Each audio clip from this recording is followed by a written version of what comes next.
बोला का चाहिए हो।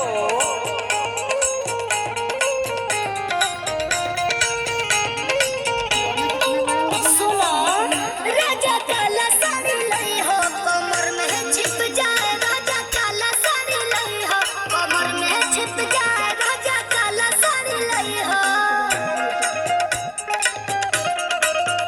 राजा काला साड़ी लई हो कमर में छिप जाए राजा काला साड़ी लई हो।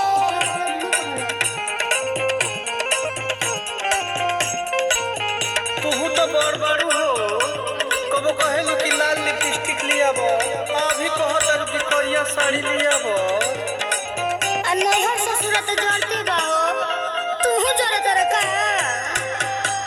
ओई जरा ने तो हमरा भौजी से ना देखल जात रहे आए जबानी तो तहरा भौजी के नहीं के देखल जात। हां का भइल हो अपन वृत्तांत